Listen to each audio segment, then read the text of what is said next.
Olá, eu sou o pastor Adejalan Ramos, bem-vindo ao nosso canal. Se você não é inscrito, se inscreva, deixe o seu like, o seu comentário. É importante a sua participação para que nós tenhamos um retorno. Nós estamos iniciando hoje um novo trimestre da escola dominical e nós vamos estudar nesse trimestre sobre corpo, alma e espírito, a restauração integral do ser humano para chegar à estatura completa de Cristo. Esse é o tema, portanto, do trimestre. Nós vamos, neste trimestre, abordar várias questões, vários tópicos relacionados à antropologia bíblica. Vamos estudar sobre o homem, focando especificamente corpo, alma e espírito. A lição de número 1, nós vamos estudar sobre o homem, corpo, alma e espírito. Será uma lição introdutória. Ela está baseada em Gênesis, capítulo 1, versículos 26 a 28, capítulo 2, versículos 7, 18 e 21 a 23. A leitura do texto áureo, ou versículo principal, está em 1 Tessalonicenses 5, 23, que está escrito: "E o mesmo Deus de paz vos santifique em tudo, e todo o vosso espírito e alma e corpo sejam plenamente conservados e irrepreensíveis para a vinda de nosso Senhor Jesus Cristo." Lembrando que nesta lição nós teremos como comentarista o pastor Silas Queiroz, é o comentarista desta lição. Bem, nós vamos então iniciar a lição de número 1 nessa primeira série, de estudos destas lições, o homem, corpo, alma e espírito. Inicialmente, nós vamos considerar alguns pontos introdutórios acerca desse estudo.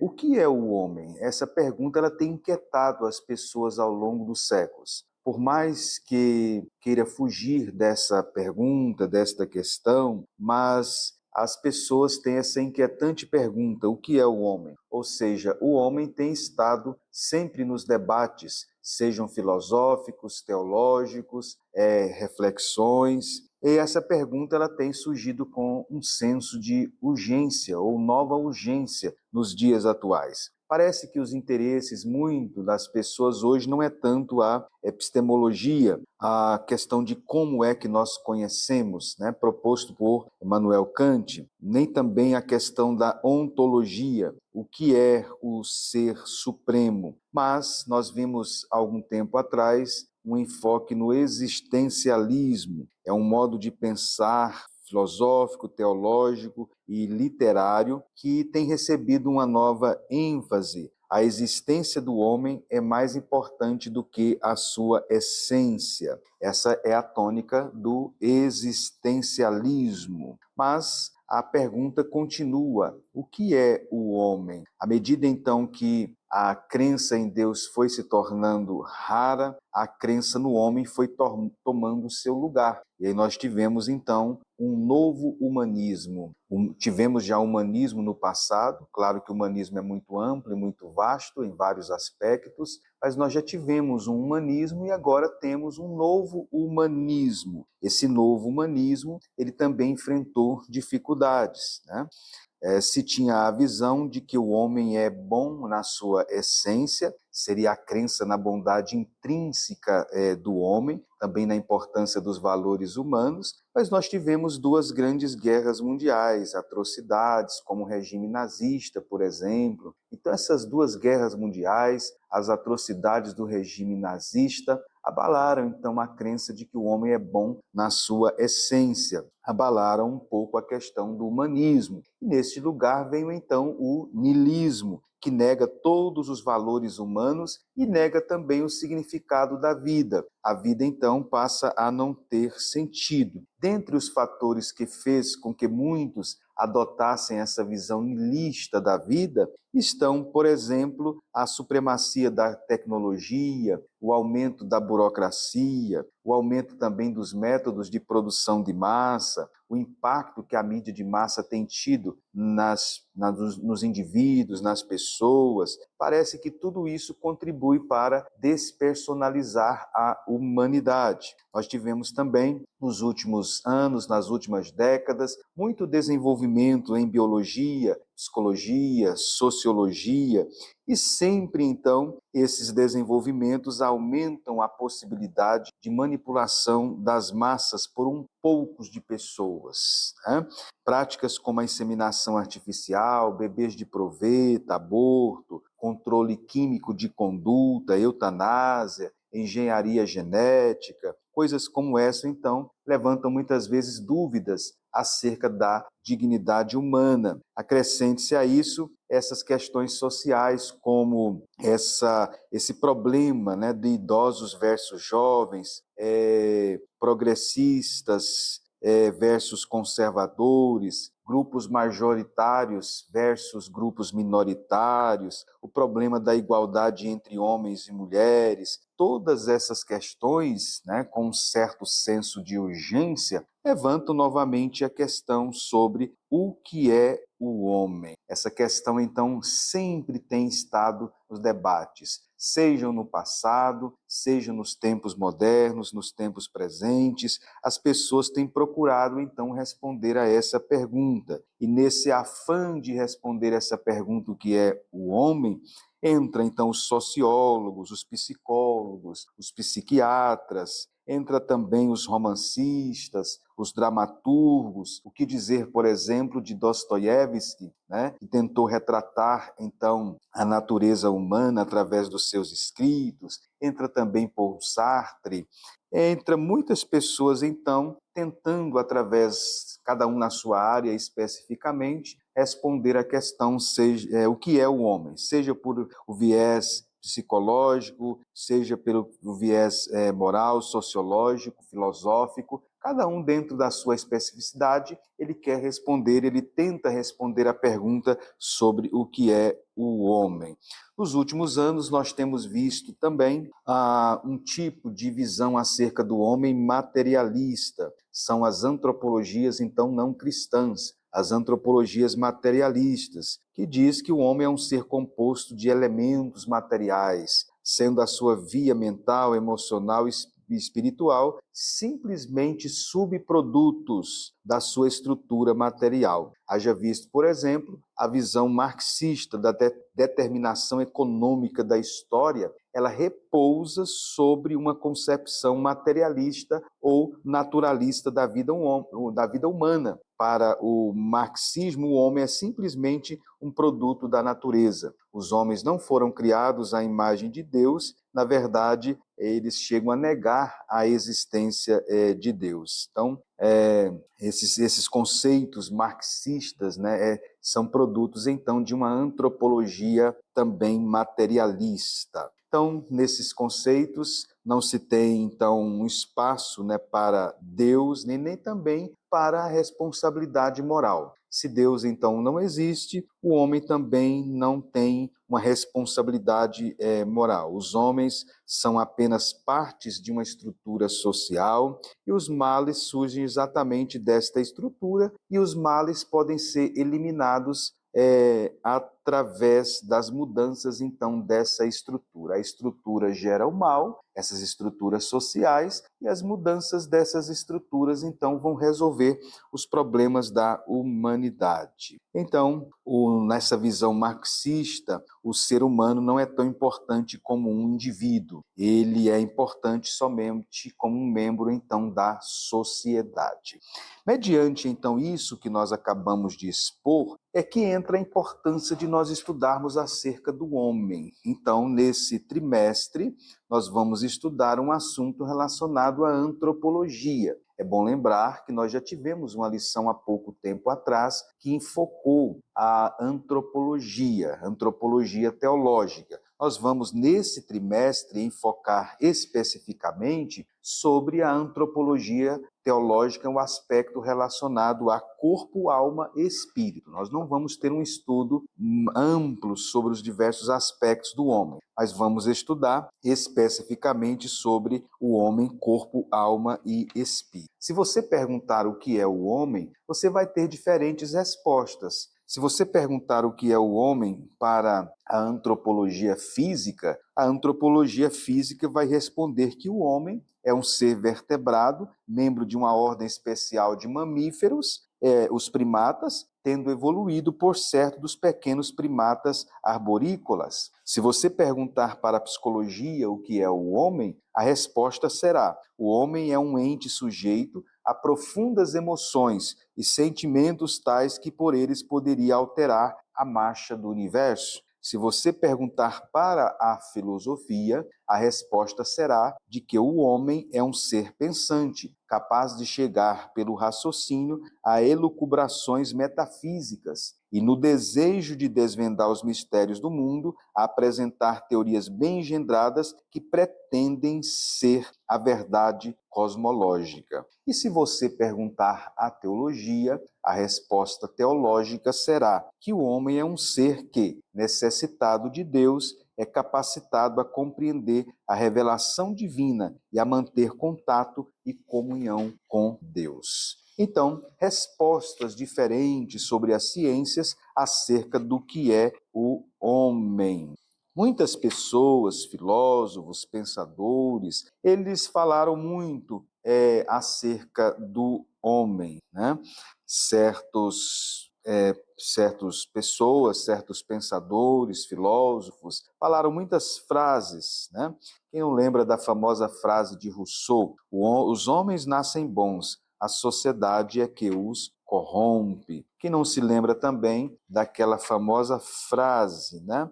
Que quanto mais conheço os homens, mais admiro os cães, né? Então, muitas pessoas falaram acerca, então, do homem, frases, então, relacionadas ao homem. Nesse trimestre, então, estudaremos acerca da antropologia. Eu vou comentar um pouquinho sobre, para você ver a amplitude, então, da antropologia, né? Nós podemos definir a antropologia como o estudo acerca do homem. O termo vem da língua grega anthropos, né? E logia vem de logos, que é discurso racional, fala. Então, antropologia seria o discurso racional acerca do homem, né? Isso seria, então, a antropologia. A antropologia ela é muito vasta. O homem pode ser estudado sobre vários aspectos. O homem pode ser estudado do ponto de vista físico-somático, é a antropologia física. O homem pode ser estudado do ponto de vista da sua origem histórica, é a antropologia etnológica ou cultural. O homem pode ser estudado também do ponto de vista dos seus princípios últimos, é a antropologia filosófica. O homem pode ser estudado do ponto de vista religioso, é a antropologia teológica. A antropologia biológica, por exemplo, ela tem também subdivisões. É a física ou anatômica, a fisiológica está relacionada à conservação e crescimento do homem, a patológica está relacionada sobre sua origem, sintomas e natureza, a zoológica é a relação entre o homem e os animais, né, que normalmente é rejeitado pelo cristianismo em geral, a paleontológica, que é o estudo dos fósseis humanos, vegetais e animais. Há também, nessa subdivisão, aí, a antropologia mental, né, que está relacionada à psicologia, estudo da alma, a sociologia analisa o homem como um ser social. Então você pode observar que o estudo sobre o homem é muito vasto. Não existe apenas uma ciência para estudar o homem, especificamente a antropologia, que já subdivide em vários ramos, mas também nós temos as chamadas ciências humanas, né, que estudam o homem sobre vários aspectos.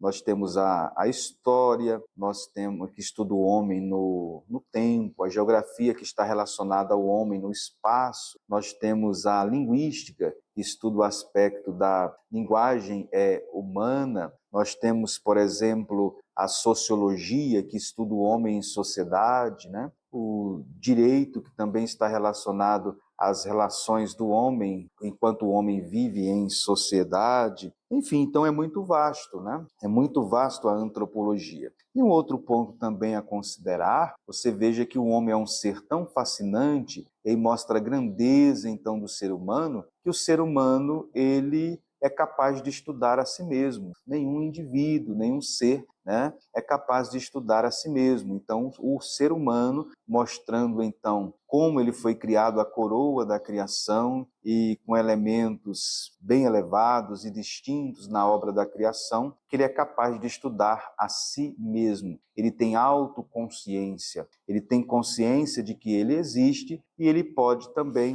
estudar a si mesmo. Então é muito vasto, portanto, a antropologia, o estudo, então, acerca do homem. No nosso caso aqui específico, nós vamos estudar a antropologia bíblica, ou a antropologia teológica, né? Será o estudo sobre o homem do ponto de vista bíblico, do ponto de vista teológico. O que a Bíblia diz acerca do homem, né? Isso, então, é o objeto de estudo da antropologia bíblica, da antropologia teológica. Obviamente, conforme eu disse, nós não vamos estudar especificamente, né, na sua amplitude, sobre a antropologia teológica, mas segundo a temática da lição, será focado especificamente sobre este aspecto corpo, alma e espírito. Então, nesta lição inicial, essa lição de número 1, que é uma lição introdutória, nós temos aí, então, primeiro a tricotomia humana. Tricotomia humana, né? E aí nós temos doutrina e teologia, a tríplice natureza, físico e espiritual. O estudo acerca do homem, ele está fundamentado nas escrituras. Ele está fundamentado na palavra de Deus. A Bíblia, ela fala não somente acerca de Deus, mas ela fala também acerca do homem, né? Dentro da antropologia bíblica, nós estudamos sobre a origem do homem, a constituição do homem, a existência, considerando então o período anterior ao pecado, o período posterior ao pecado, as consequências do pecado na raça humana, também o plano redentor de Deus, né, relacionado à eternidade. Basicamente, a antropologia teológica ela responde a algumas perguntas básicas, né? Quem é o homem? De onde nós viemos e para onde nós vamos? Quem eu sou? De onde eu vim e para onde eu vou? São 3 perguntas básicas, inquietantes, que o ser humano tem dentro de si e ele busca respostas. Eu falei aqui no início da aula sobre a questão relacionada ao que é o homem, essa pergunta inquietante. E ao longo da história, os diversos pensadores e ciências têm procurado responder a essa pergunta. No entanto, nesse período, né, que nós estamos vivenciando de pós-modernidade, as respostas que têm sido dadas por diversas ciências e por conceitos, elas não atingem a essência, então, do que é o homem. Somente a Bíblia pode dar, então, esta resposta. Essa resposta pode ser dada somente por quem criou o homem, que é o próprio Deus. Somente ele pode dizer a verdade acerca do homem, porque ele é o criador do homem e ele então diz a verdade acerca do homem. Essa verdade está revelada então nas Escrituras, está reservado na palavra de Deus, né? Então, inicialmente, ele comentou aí sobre esse aspecto relacionado à teologia e doutrina. Nós estamos vivendo dias de psicologização da fé, né? Muitas pessoas querem compreender o homem a parte da revelação, né? A revelação bíblica, a revelação de Deus. Por isso você tem hoje muitas concepções acerca do homem que são concepções equivocadas, que são concepções antropológicas, filosóficas, que são concepções equivocadas, porque elas não se baseiam na revelação, né? A revelação das Escrituras. Essas ciências, no geral, elas partem de um pressuposto que Deus não existe, esse é um pressuposto, né?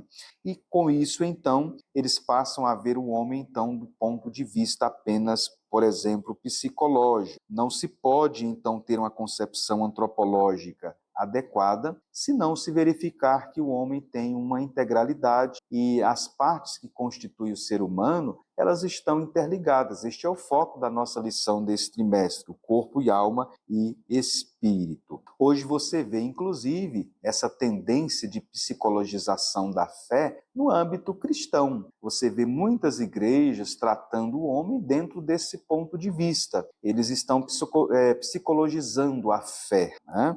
Isso acontecendo, então, no ambiente cristão. O que seria psicologizar a fé? Seria você tentar tratar, né, e explicar os problemas emocionais do homem que tem a origem espiritual simplesmente através de teorias e técnicas da psicologia. É isso que nós chamamos então de psicologização da fé. Nesse caso seria negar os efeitos do pecado, negar a culpa humana e buscar soluções terapêuticas, sem considerar as necessidades espirituais que o ser humano tem. Que necessidades espirituais são essas? A necessidade de arrependimento, a necessidade de confissão e a necessidade também de abandono do pecado. Então, essa psicologização, ela busca, então, simplesmente teorias e técnicas da psicologia para resolver problemas espirituais,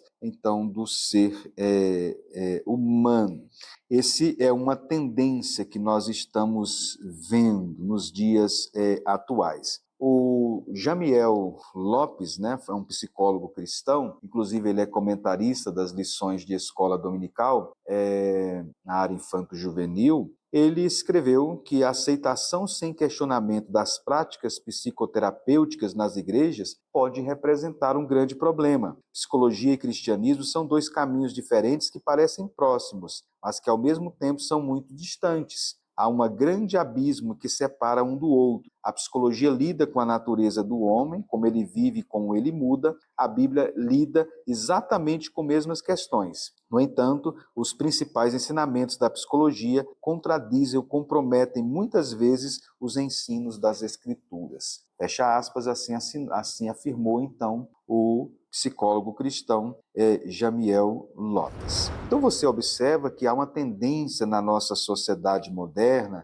sejam através então das antropologias materialistas, das filosofias, da psicologização da fé, tentar dar uma resposta sobre o que é o homem. No entanto, nós vamos para um caminho mais seguro, não vamos percorrer este caminho movediço, né? Vamos percorrer um caminho mais seguro, que é o caminho das Escrituras, o caminho da palavra de Deus, a revelação de Deus através das Escrituras sagradas.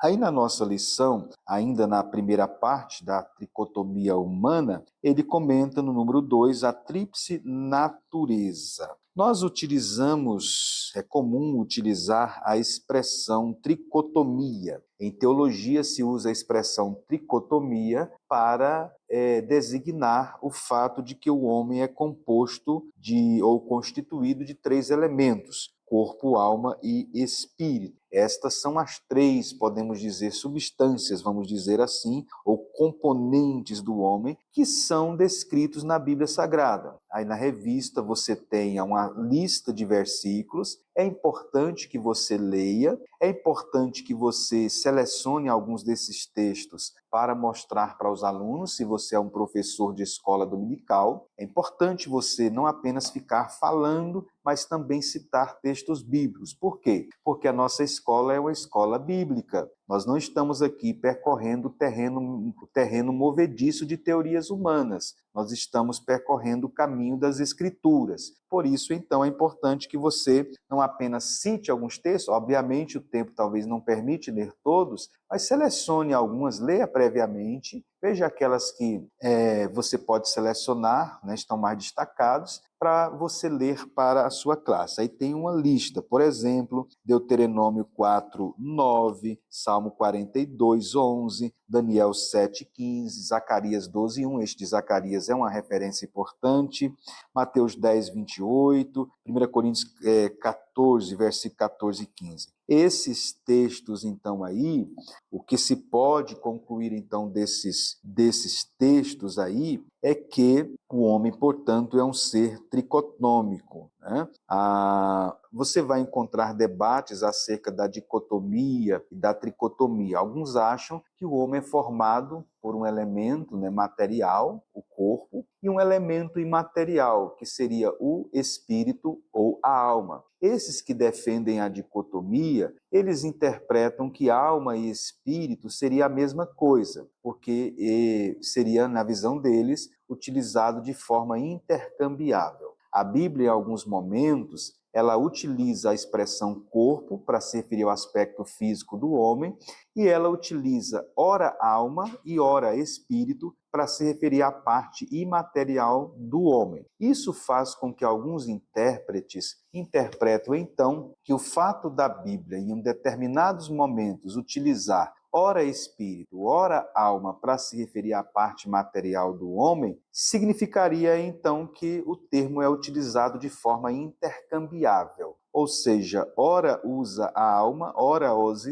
espírito para se referir à parte material. No entanto, os tricotomistas entendem que a Bíblia utiliza a expressão corpo para se referir à parte material e utiliza a expressão alma e espírito para se referir à parte material. Mas quando ela usa em um momento alma e em outro momento espírito para se referir à parte material, ela não estaria utilizando de forma intercambiável. Na visão tricotomista é que o espírito e a alma eles são distintos. E essa é a nossa opinião, a nossa crença, e é também a crença desenvolvida pela nossa revista de escola unical e grande parte também dos pentecostais e da nossa crença que nós esposamos, né? É bom lembrar que isso não é um elemento que deve causar debates, divisões e contendas, né? Isso não é um elemento assim tão essencial para separar os cristãos. E nós não podemos dizer que uma pessoa é herege porque ele segue a posição dicotomista ou tricotomista. Eu estou apenas afirmando que a nossa lição, esposando então a nossa fé que nós professamos, ela então segue a linha de interpretação então tricotomista. Nessa visão, então, há uma distinção entre esses três elementos, né?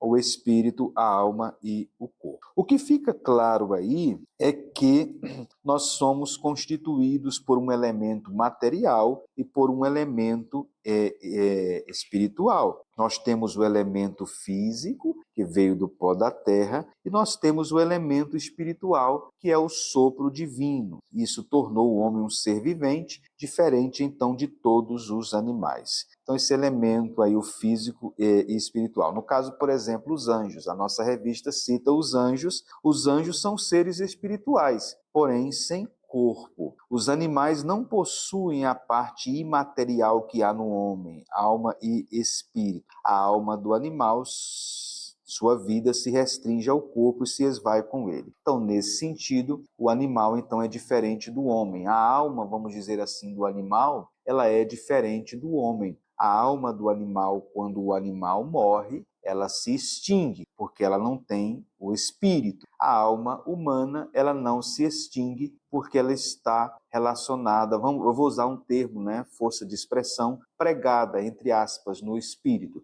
E por isso, então, a alma humana, ela não se extingue, né, com a morte. Esse é um diferencial. Então, essa relação do físico e do espiritual aí no homem. Bem, na segunda parte do nosso comentário da lição, ele parte para fazer então a distinção entre alma e espírito, né? Nós temos aí primeiro ele comentando acerca da alma. Primeiramente ele traz a designação no hebraico. No hebraico nós temos o termo nepesh e no grego o termo psique, daí que vem o termo psicologia. É uma das muitas, esse termo, tanto nepesh quanto psique, nepesh no hebraico, psique no grego, é um termo polissêmico, né? Ele é uma das palavras polissêmicas que nós temos na Bíblia. Polissêmicas quer dizer palavras que têm muitos sentidos. Nós temos aí, ele diz aí na revista que a expressão alma, ela aparece cerca de 755 vezes somente no Antigo Testamento. A primeira vez aparece em Gênesis 1:20, alma vivente. A alma aí é usada também para os animais, significa simplesmente vida, né? Em alguns momentos também, a palavra alma, ela aparece para se referir a pessoas. Por exemplo, quando o povo saiu do Egito, fala que tinha 70 almas, né? Eu acho que é daí que vem o uso muito comum, né, em um determinado momento da história da nossa denominação, em que você utilizava tantas almas se converteram, né? Eu acho que vem por causa desse uso aí de almas. A palavra alma se referia a pessoas no contexto bíblico, que algumas pessoas às vezes acham estranho, né? Porque elas têm a visão de que almas são somente seres incorpóreos. Mas na Bíblia aparece almas para se referir a pessoas também, né? Então veja que a palavra é utilizada então em vários sentidos. E ele explica aí que há uma distinção entre a alma do homem e a do animal, né? A diferença, então, da alma do homem para a alma do animal, ela está relacionada ao processo criativo, que procede do sopro de Deus. A alma do homem ela constitui uma substância espiritual, incorpórea, invisível e imortal. Ela é dotada de razão, de sentimento, de vontade, né? Que seria a volição, e atributos dados por Deus ao homem para o exercício de sua missão. Deus, então, dotou a alma humana com estes elementos. O homem tem razão, o homem tem sentimento, o homem tem o aspecto volitivo, vontade, para tomar, então, decisões. Deus deu esses atributos à alma humana, ou ao ser humano, para ele cumprir o seu propósito e a sua missão para o qual ele fora criado aqui neste mundo, especialmente a questão relacional. Deus criou o ser humano com aspecto relacional, Deus criou o ser humano para se relacionar, e então o ser humano que tendo este aspecto relacional, Deus então colocou na sua alma esses elementos, né? O sentimento, a vontade, a razão, para que ele pudesse desenvolver então esse aspecto relacional, né? Isso também faz do ser humano um ser pessoal, criado à imagem de Deus, né? E o outro elemento que ele distingue aqui é o espírito. Logo depois que ele define, comenta um pouco acerca da alma, ele fala também acerca do espírito. O hebraico nós temos o termo ruá e no grego nós temos o termo pneuma, né?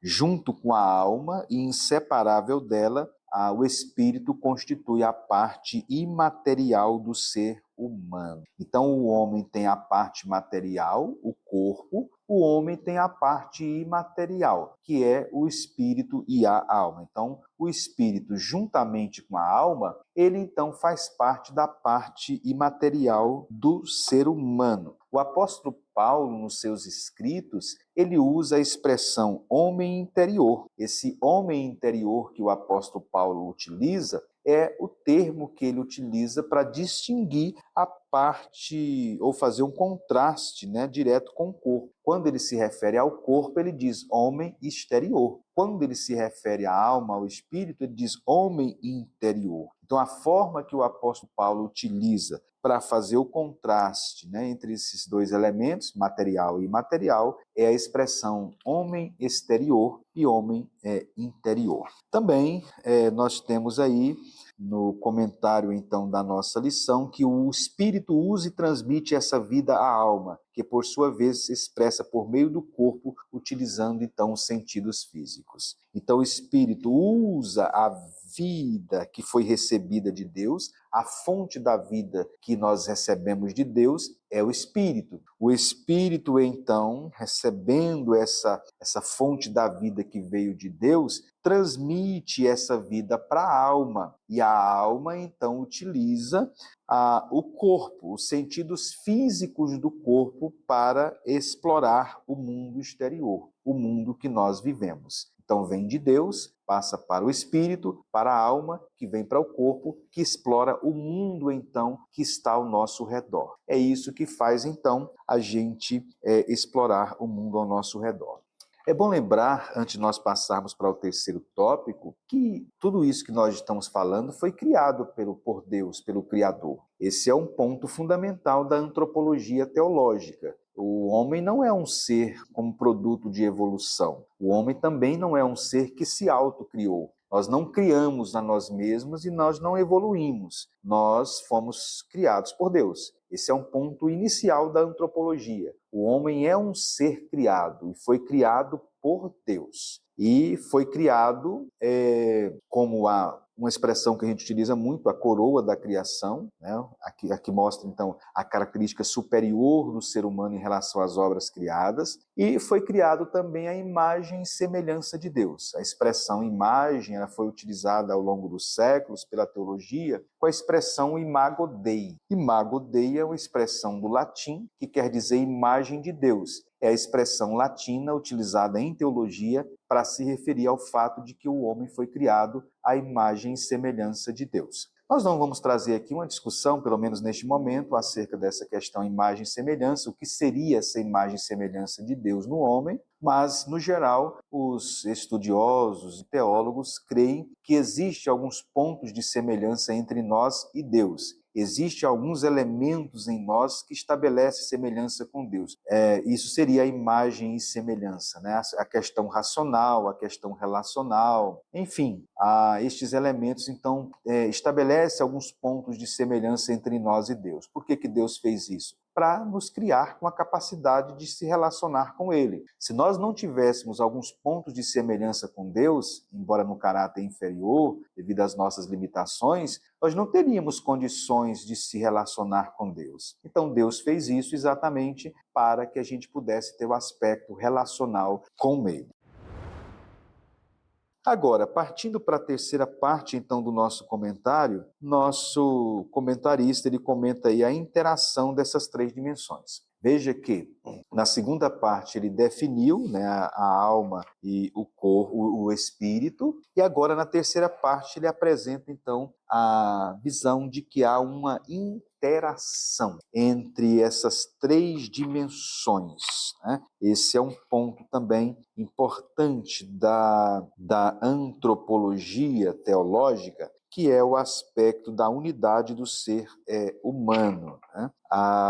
Você vai ver, por que isso aqui é importante? A questão da unidade do homem. Embora o homem seja formado por três elementos, conforme a visão tricotômica, mas esses três elementos que compõem o homem, eles estão interligados. O homem tem uma unidade, né? O homem forma uma unidade através desses três elementos, porque esses três elementos eles estão interligados. Ao longo da história, nós tivemos algumas visões filosóficas que, de uma certa forma, rivalizavam com essa visão da unidade do homem. Por exemplo, os gnósticos admitiam que o espírito do homem era uma participação da essência divina e era incapaz de pecar. Essa era a visão gnóstica. Os gnósticos faziam uma separação, né, entre o espírito e o corpo, e eles acreditavam que determinadas práticas que você fizesse com o corpo não afetaria, por exemplo, o espírito, né, a alma. É isso que gerou muitos textos no Novo Testamento de Paulo combatendo o pecado. Essa visão gnóstica, ela influenciou em algum momento, né, o cristianismo primitivo. Muitos cristãos, devido ao contexto cultural do mundo greco-romano,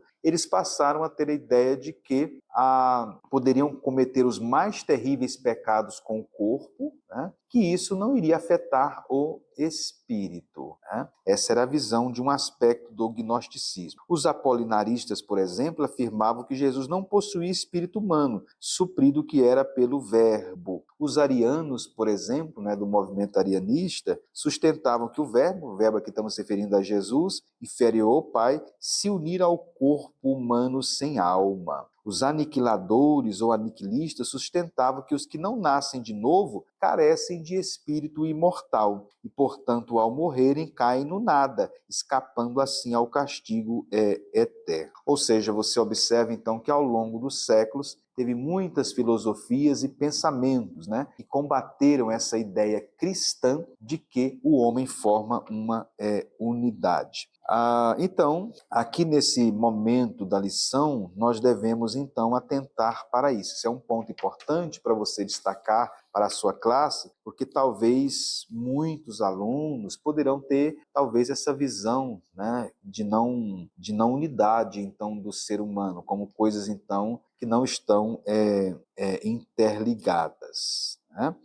A Bíblia, então, nos apresenta o conceito, a visão de que o espírito, a alma e o corpo do ser humano, eles eles estão interligados, né?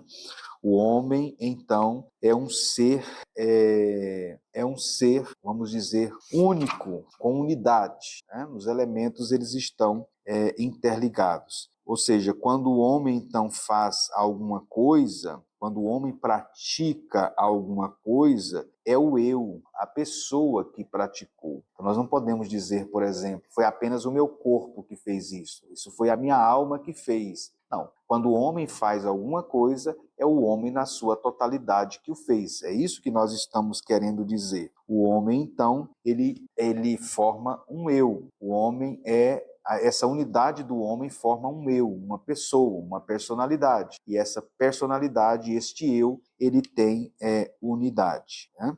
Esse é um elemento, então, importante, porque quando nós falamos ali sobre a distinção entre alma, espírito e corpo, algumas pessoas podem interpretar que são coisas separadas, né? Embora sejam distintas. Veja, não confundir distintas com separadas. Elas são distintas, cada um tem suas características. É bom lembrar que nas lições posteriores nós vamos aprofundar sobre isso. Então, há distinção, são três coisas distintas. Uma coisa é o corpo, outra coisa é a alma, outra coisa é o espírito. Cada um tem suas faculdades, mas eles são interligados. É isso que nós queremos dizer, formando um eu, formando uma unidade. É isso que a terceira parte do comentário da nossa lição enfoca, né? Então, nós temos aí corpo, afetos e somatização. A palavra corpo na língua grega é a palavra soma, né? É a parte material do ser humano. Em alguns momentos a Bíblia usa o vocábulo coração, tanto no Antigo quanto no Novo Testamento, como sinônimo de alma. Em alguns momentos, é bom lembrar que nos tempos do Antigo Testamento, do Novo Testamento, nós não tínhamos a ciência moderna. Então, eles utilizavam conforme as coisas aparentavam para eles, né? É o que se chama de fenômeno. Então, eles usavam muito a palavra coração, a palavra lebe na língua hebraica e a palavra cardia na língua grega, para se referir ao coração e se referir, então, à alma. Por exemplo, em Provérbios 15:13 está escrito: o coração alegre aformoseia o rosto. Em Provérbios 14:30 está escrito: o coração com saúde é a vida da carne. Em Provérbios 16:22 está escrito: o coração alegre serve de bom remédio, mas o espírito abatido virá a secar os ossos. O que está dizendo aqui? Está dizendo, então, quando ele fala coração, está se referindo à alma. Ele está falando, por exemplo, vamos pegar um Provérbios 17:22, o espírito abatido virá a secar os ossos. Olha o que ele está dizendo. Ele está dizendo que os problemas da alma ou do espírito secam os ossos, afetam os ossos. Ele está mostrando a relação que existe entre as doenças da alma ou do espírito, né, que afeta, então, o corpo. É o que a ciência chama hoje de psicossomática. Doenças da psique, por isso o nome psico, que afeta o corpo, soma, psicossomáticas, né?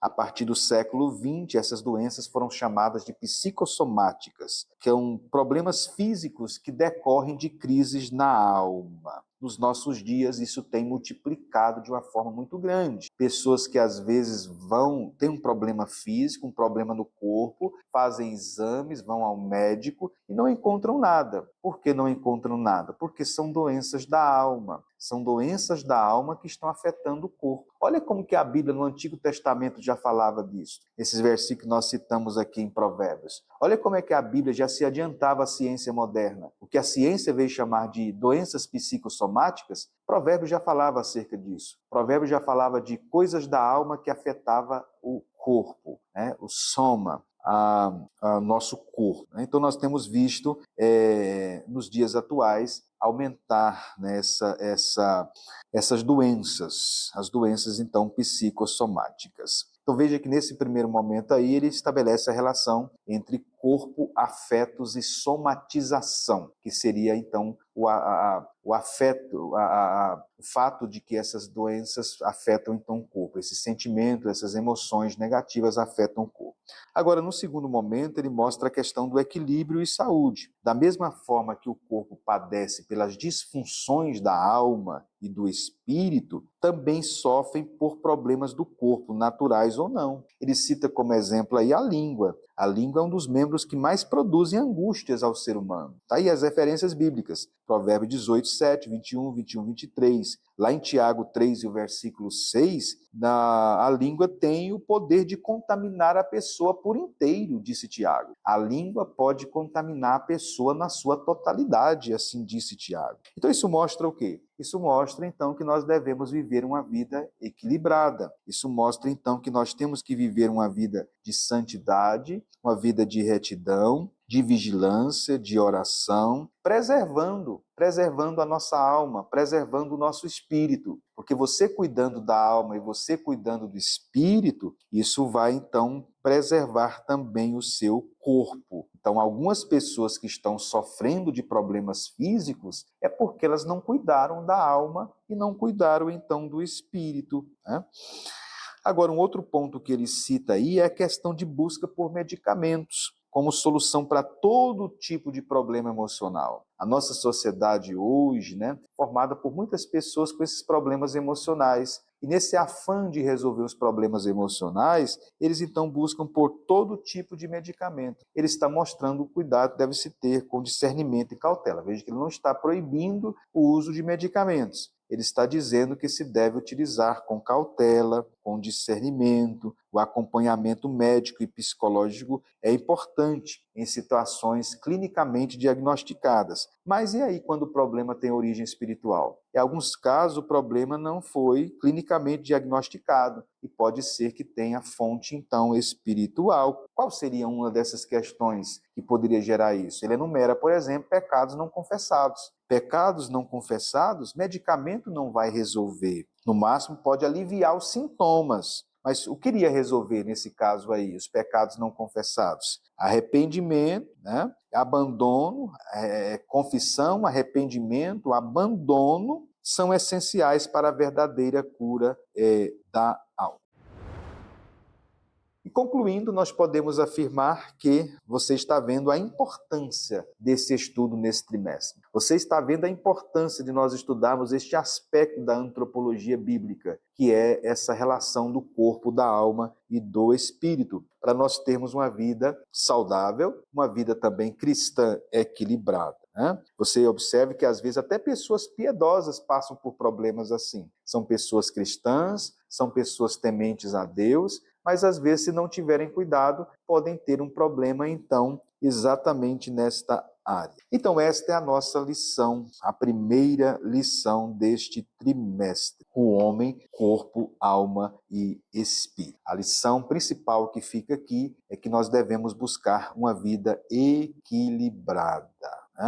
Veja que você não pode consertar alguma coisa se você não sabe como é que aquilo foi feito. É exatamente isso que acontece com os problemas emocionais, espirituais e físicos. Quem fez o ser humano foi Deus. Então ele é a pessoa mais indicada para indicar, para falar como resolver essas questões. E ele fala sobre isso onde? Num livro chamado Bíblia Sagrada, as Escrituras, a Palavra de Deus. Então, deu para você ver nesta lição introdutória como que essa lição é relevante e importante, né? Então, fica aqui o estímulo para você, então, se envolver, ler a lição, estudar, é muito importante nesse trimestre. Convide também pessoas para participar da escola dominical. Certamente você conhece pessoas com problemas emocionais, com problemas espirituais, que muitas vezes o estudo dessa lição poderá ser abençoador para tais pessoas. Que Deus, portanto, o abençoe. Deixe aqui o seu like, o seu comentário. É importante você falar como você tem recebido essas lições, de que forma elas têm sido abençoadoras em sua vida, de que forma você as tem recebido, né?